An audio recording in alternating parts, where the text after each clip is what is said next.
തെരുവുനായ ശല്യം രൂക്ഷമായതിനെ തുടർന്ന് പാരിപ്പള്ളി മെഡിക്കൽ കോളേജിൽ നായപിടുത്തവും പേവിഷ പ്രതിരോധ കുത്തിവയ്പും ആരംഭിച്ചു. ഡോക്ടർമാരെയും രോഗികളെയും ആക്രമിക്കുന്ന തരത്തിലേക്ക് നായ്ക്കൾ പെരുകി പാരിപ്പള്ളി മെഡിക്കൽ കോളേജിൽ വലിയ ഭീതി പരത്തിയിരുന്നു. ഇതിനിടെ വായിൽ നിന്ന് ഉമിനീർ ഒഴുകി അവശനിലയിലായ നായ്ക്കൾ ചത്തുപോവുകയും ചെയ്തു. ചത്തുപോയ നായക്കളെ കൊല്ലത്തെ ജില്ലാ വെറ്റിനറി കേന്ദ്രത്തിൽ എത്തിച്ച് പേവിഷബാധയില്ലെന്ന് സ്ഥിരീകരിച്ചു. 80ഓളം നായ്ക്കൾ പാരിപ്പള്ളി മെഡിക്കൽ കോളേജ് കോമ്പൗണ്ടിൽ വിഹാരം നടത്തുന്നുണ്ട്. ജില്ലാ വെറ്റിനറി കേന്ദ്രം ചീഫ് വെറ്റിനറി ഓഫീസറുടെ നേതൃത്വത്തിൽ വെറ്റിനറി സർജൻമാരുടെയും ഡോഗ് ക്യാച്ചർമാരുടെയും ടീം പാരിപ്പള്ളിയിലെത്തി നായക്കളെ പിടിച്ചു പേവിഷ പ്രതിരോധ കുത്തിവയ്പ്പിന് വിധേയമാക്കി. അവശനിലയിലായിരുന്ന നായക്കളെ പ്രത്യേക പരിശോധനയ്ക്ക് വിധേയമാക്കിയതോടെ ഡിസ്റ്റംബർ എന്ന വൈറസ് രോഗം മൂലമാണ് നായക്കൾ ചത്തുപോകുന്നതെന്ന് കണ്ടെത്തി. നായക്കളുടെ കണ്ണിൽ നിന്നും സ്രവങ്ങൾ എടുത്തുള്ള പരിശോധന നടത്തിയാണ് രോഗം സ്ഥിരീകരിച്ചത്. ഫലപ്രദമായ ചികിത്സയില്ലാത്ത രോഗമാണ് distemper. Chief veterinary officer doctor D Shinekumar, ജില്ലാ epidemiologist doctor R Geetharani, doctor S Sheeja, doctor Arya Sulochanan, SPCA inspector Riju Nihas, Shibu, Prakash, Ajith Murali എന്നിവർ അടങ്ങുന്ന വെറ്റിനറി ടീമാണ് ദൗത്യത്തിന് നേതൃത്വം നൽകിയത്.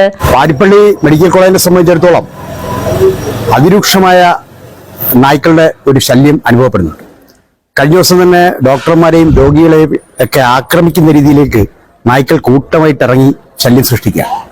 ഇത് ഈ ക്യാമ്പസിലാകെ ഭീതി പടർത്തിയിട്ടുണ്ട്. നമ്മൾ അന്വേഷിക്കുമ്പോൾ മനസ്സിലാവുന്നത് ഏതാണ്ട് 80 മുതൽ 100 വരെ നായ്ക്കൾ ഈ ക്യാമ്പസിൽ സ്വൈര്യ വിഹാരം നടത്തുന്നു എന്നുള്ളതാണ്.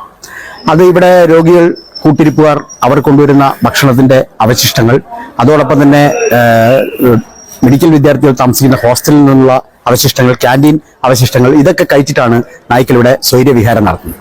അത് അക്രമാസക്തമാകുന്നു എന്ന് കണ്ടതോടെ ഈ നായ്ക്കളെ പിടിച്ച് രോഗപ്രതിരോധ കുത്തിവയ്പ്പ് നൽകണം എന്ന് മൃഗസംരക്ഷണ വകുപ്പ് തീരുമാനിക്കുകയായിരുന്നു.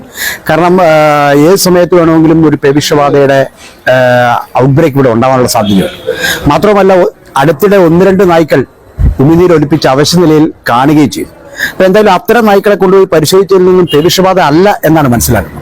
മാത്രമല്ല, പേവിഷത്തിന് സമാനമായ കനൈൻ ഡിസ്റ്റംബർ എന്ന രോഗമാണ് എന്ന് തിരിച്ചറിഞ്ഞിട്ടുണ്ട്.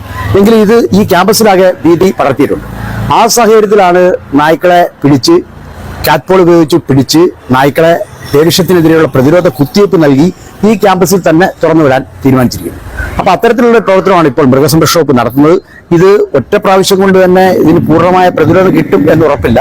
ഒരു 3 മാസത്തിനുള്ളിൽ വീണ്ടും ഒരു പ്രാവശ്യം കൂടി തന്നെ ഈ നായ്ക്കളെ ഇവിടെ ഉണ്ടെങ്കിൽ പിടിച്ച് കുത്തിവയ്പ്പ് നൽകേണ്ടി വരും. അതോടൊപ്പം തന്നെ ഇപ്പോൾ ഞങ്ങൾ ആലോചിക്കുന്നത് നായ്ക്കളുടെ ഒരു പെരുപ്പം ഇവിടെ നിയന്ത്രിക്കുവാനായി ABC program, animal birth control program കൂടി ഈ ക്യാമ്പസിൽ നടപ്പിലാക്കുകയാണ്. അപ്പൊ അതുമായി ബന്ധപ്പെട്ട് ഞങ്ങൾ പ്രിൻസിപ്പളുമായിട്ട് സംസാരിച്ചു കഴിഞ്ഞു. അപ്പൊ അങ്ങനെയെങ്കിൽ നായ്ക്കളെ ശസ്ത്രക്രിയയ്ക്ക് ശേഷം പാർപ്പിക്കുവാനുള്ള ഒരു ചെറിയ ഷെൽട്ടർ കൂടി ഉണ്ടാക്കേണ്ടി വരും. അങ്ങനെയാണെങ്കിൽ നായ്ക്കളുടെ ജനന നിയന്ത്രണ ശസ്ത്രക്രിയ ഈ ക്യാമ്പസിൽ തന്നെ ചെയ്യുകയും അവയെ പുറത്ത് പാർപ്പിച്ച് അല്ലെങ്കിൽ 2-3 ദിവസം പോസ്റ്റ് ഓപ്പറേറ്റീവ് കെയർ നൽകിയതിനു ശേഷം ഇവിടെ തന്നെ തുറന്നുവിടാനും കഴിയും. അങ്ങനെയാണെങ്കിൽ നായ്ക്കളുടെ പെരുപ്പം നമുക്കിവിടെ ഈ ക്യാമ്പസിൽ നിയന്ത്രിക്കാൻ കഴിയും. അങ്ങനെ പേവിഷ പ്രതിരോധം, നായ്പ്പെരുപ്പം നിയന്ത്രിക്കൽ, അത്തരത്തിലുള്ള പ്രോഗ്രാംസ് ആണ് ഇപ്പോൾ മൃഗസംരക്ഷണ വകുപ്പ് പാരിപ്പള്ളി മെഡിക്കൽ കോളേജ് ക്യാമ്പസിൽ നടപ്പിലാക്കുന്നത്. ന്യൂസ് ബ്യൂറോ, കൊല്ലം.